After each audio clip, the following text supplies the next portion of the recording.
served 22.5 years in the United States Army. During my tenure in the United States Army, I was called upon from time to time to be involved with what we call UFO crash recoveries. This is Ivan Ivanov, and you are watching UFO Disclosure Bulgaria. We have the documents. We have the witnesses. True stories about UFOs, visitors from outer space, and other worlds.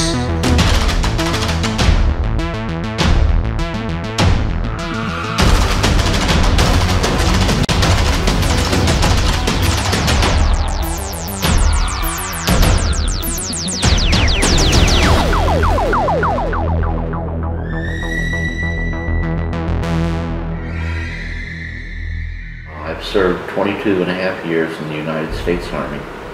During my tenure in the United States Army, I was called upon from time to time to be involved with what we call UFO crash recoveries. And yes, UFOs, although it's rare, have from time to time crashed due to mechanical malfunction, accidents.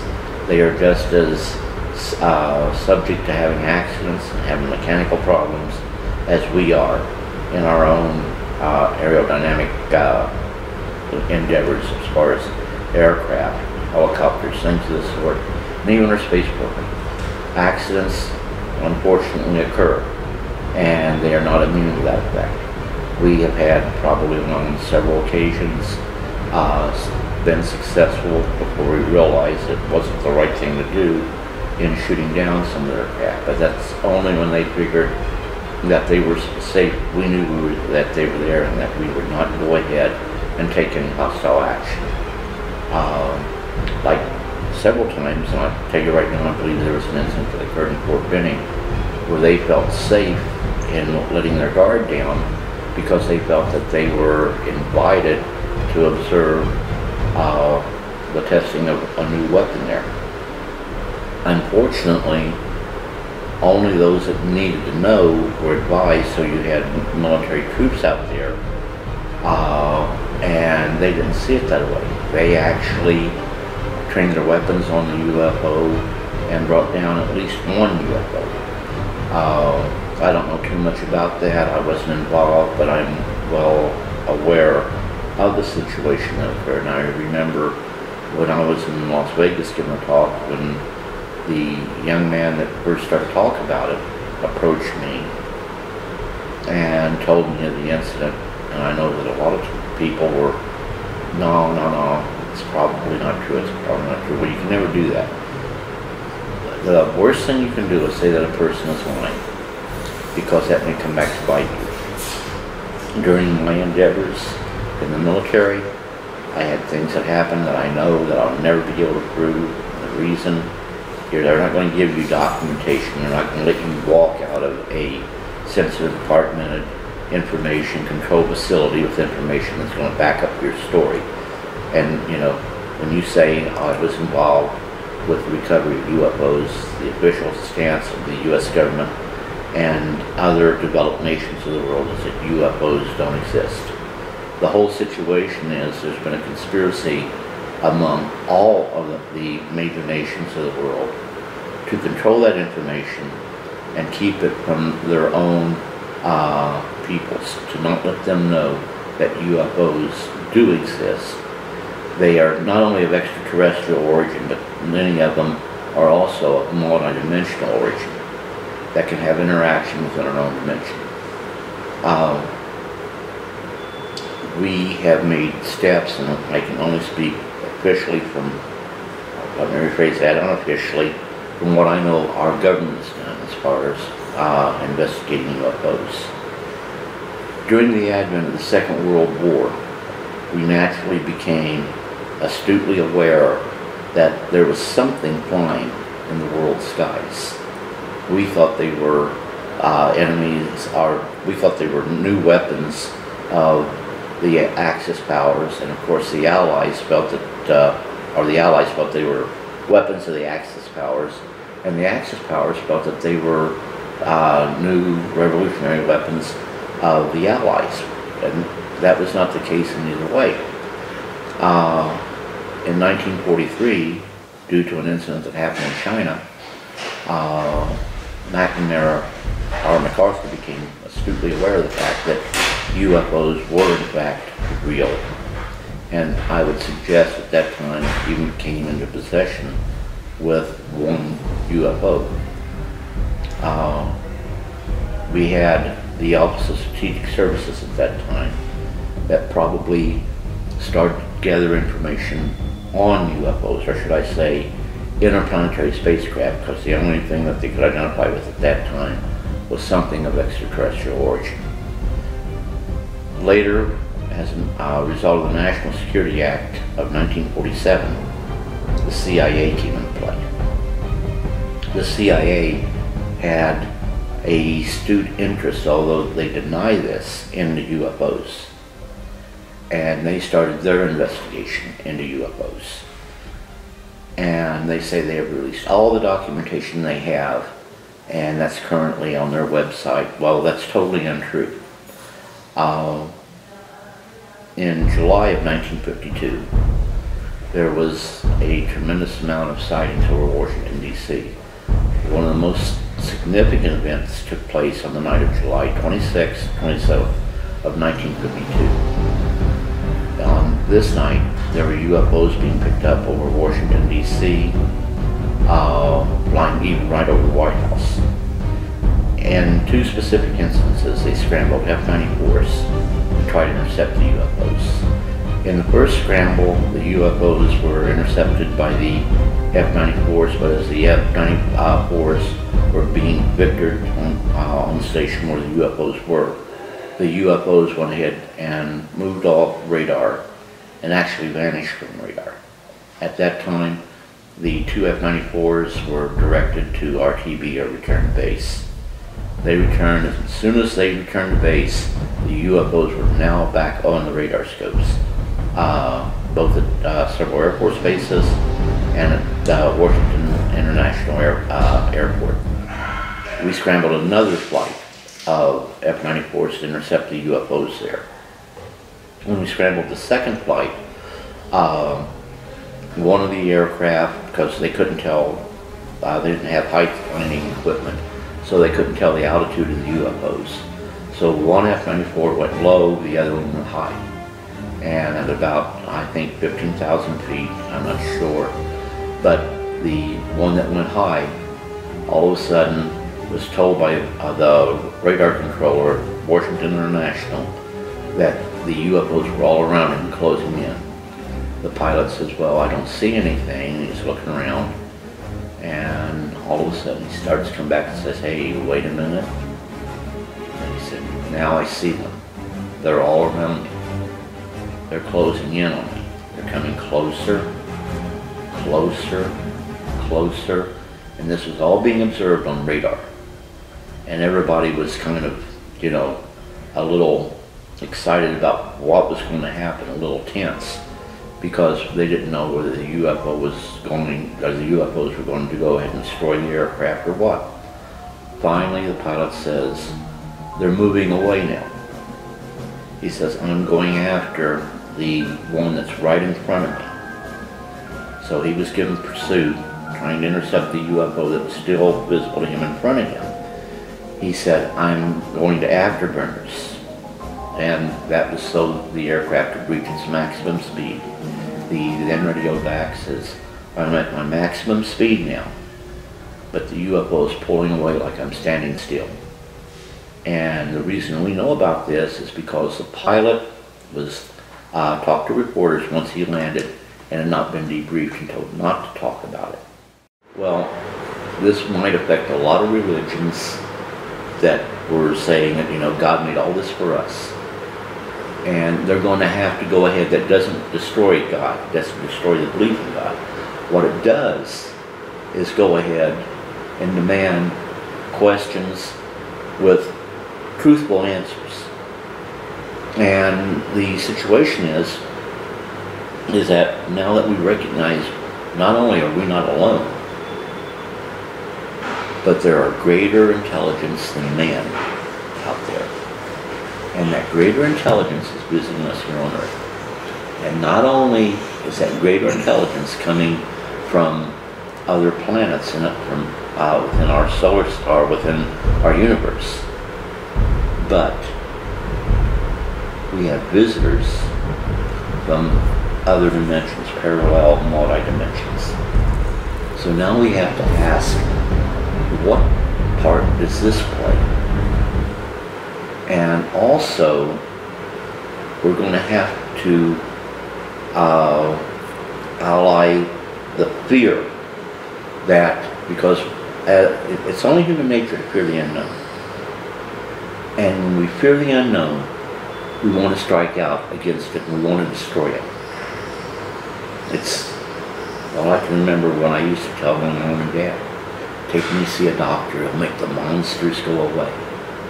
Who was I calling monsters?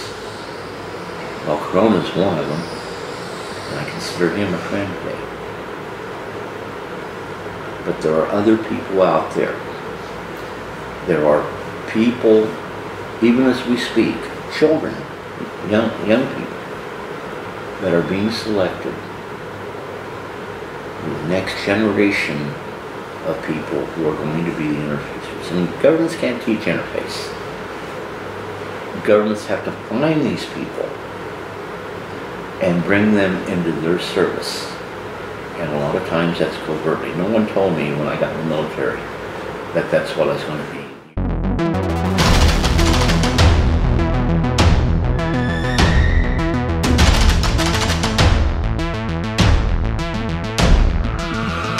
And they were just saying, well, if we had more data, we could go ahead and make an identification. Well, wait a minute, wouldn't that be in the category of insufficient data? Remember, unknown is where you have what appears to be all the data you need to come to some type of conclusion, but cannot, because it doesn't put it in any of the known categories, along those lines. So ultimately, you were left with a large percentage of unknowns, and that large percentage would go to approximately 20%. With the Air Force now saying you need to reduce that percentage rate, and eventually at the close of Blue Book in '69 they had effectively done that. They got it down to 7.6% unknowns. But they did that by introducing phrases such as possibility, are possible, are probable, aircraft, possible, are probable, birds, balloons, meteors. So they go ahead and hit up on that, and what happens is that after the media hype died down on particular cases, that possible and probable, that was removed, so it became now, this is what it was. It became a known. You want me to investigate flying saucers? I want you to help me prove to the public the truth. They don't exist. It became identified, no longer in the category of unidentified. When Blue Book closed in '69, if you'd go back over the 10,000 plus cases that they investigated, you would find out that there's still approximately 20% of the cases that remain unidentified. Now we go ahead and say, okay, we are no longer investigating UFOs. We have no need to investigate UFOs because UFOs don't exist. Once again, just like with the rain, you say, it's not going to rain today because I don't want it to rain. Well, if conditions are right, it's still going to rain. By saying UFOs aren't real, then UFOs are real. So what happens here is that you want to get away from the term UFOs, and we made every effort to do that. Some of the people who are running for office for the President of the United States, Hillary Clinton's a good one, she goes ahead and she says, we don't call them UFOs anymore. We call them unidentified aerial phenomena. Well, actually, she got that term from the British government, actually from the Canadian government. A gentleman there by the name of Paul Hillard, I think his name is, because the British government has for the longest time referred to UFOs as unidentified aerial phenomena, not UFOs, but they're interchangeable. Now we go from 1969 to where we're no longer investigating UFOs and move forward. One of the things that in one of the memos, we call it the Boliner memo, General Boliner put it out. He stated in that memo that we don't need Blue Book, we don't need a special operation to investigate UFOs. If those cases that are UFOs that show a security concern or a security risk are investigated outside of Blue Book and are handled in other channels. Well, there's a good example of where UFOs were being picked up in the Caribbean, and those UFOs, like what he had, and this was during the time of Blue Book, they never went to Blue Book. Actually, it was in the Air Force Security Service that gathered the data on them, and that information was sent to the National Security Agency. The National Security Agency will tell you, if you know the mission of the National Security Agency, you would understand why we have no investigative authority in this at all, which isn't really true. You have to understand the relationship between the National Security Agency and the National Reconnaissance Office. Once you understand the relationship there and their interaction with the Central Intelligence Agency, we want UFO disclosure, because from an official government position, we can come back and say, look folks, we already gave you all the information that we have, and it's all out there. We aren't hiding nothing, and you don't have to worry about that. Well, the problem within the UFO field, people not understanding, don't be going and asking for UFO disclosure. Asking for disclosure of unknown aerial phenomena that's been occurring all the way back since the beginning of recorded history. And there's documents within the Air Force files that also allude to this. You want to go ahead and take in the term, or take into understanding the terms we use nowadays. Fast walker. Fast walker is a term used to identify an object that is picked up by a radar in space that's looking down on the Earth. They pick up an object moving between the Earth and the radar. The object's moving too fast to be in the Earth's atmosphere. And it's definitely due to the telemetry and everything that they can pick up on from the radar. It's definitely an object. But yet it's unidentified. It's unknown. Now, in many instances, after we look at it very close, we find plausible explanation for most of these. But here again, remember I said remember the 20%. Nearly 20% of fast walkers remain unidentified. Okay, that's a term, and we have a catalog, but now government agencies, even though we know that the term fast walker is an official term, I defy anyone to show any agency that has officially acknowledged the fact that fast walkers is a term and they maintain a catalog.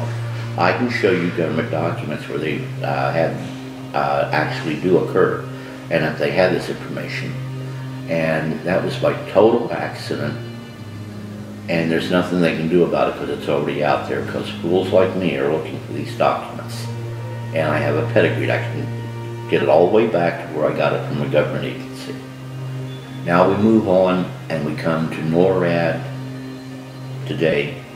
We come to the U.S. Space Command, we come to the U.S. Strategic Command, we come to the NRO, and there's two items they don't like to talk about. One is tracks of interest. Two, uncorrelated targets. Now, tracks of interest are normally tracks that are tracked by NORAD within the Earth's atmosphere. A lot of times these turn out to be aircraft, drug smuggling aircraft. But once again, 20% of those, and in this case actually, the it is actually higher than that, but right now I don't have all the data that I need to go ahead and try to make a determination how much higher. But better than 20%, I'm going to put it that way, better than 20% of the TOIs, the tracts of interest that are logged by NORAD remain unknown.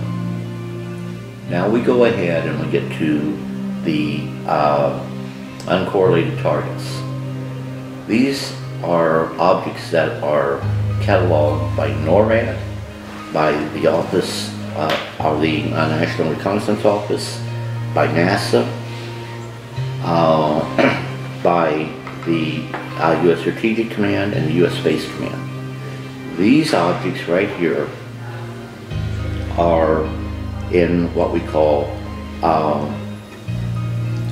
deep space, orbital trajectories around the Earth, and near space. What we call a critical UCT is any UCT that is at least a meter square or larger. It takes sometimes up to 14,000 man-hours to investigate each of these UCTs. Right now, we are currently getting in the neighborhood of 8 to 12 UCTs a day. Many of those objects that have been up there for years and we have no idea what they are. Some are up there for days, weeks, months, then they disappear as mysteriously as they show up. But the whole situation is these objects are real. We don't know what they are. They do not correspond to any known spacecraft that we have put up there, any known space debris that we have put up there. They are physical objects. They appear to be under intelligent control, and I state that because they are in geosynchronous orbit. In several cases, they've taken course changes to avoid collision with other space objects, and that shows intelligent control. We are still trying to find answers and solutions for that, because remember, officially, UFOs don't exist. And, you know, a rose by any other name is still a rose. Well, forgive me for saying this, but manure by any other name is still manure. So I'm looking for the rose in a pile of manure. And the government does not want you to find that rose. They prefer for you they prefer it better that you smell the manure. Any questions?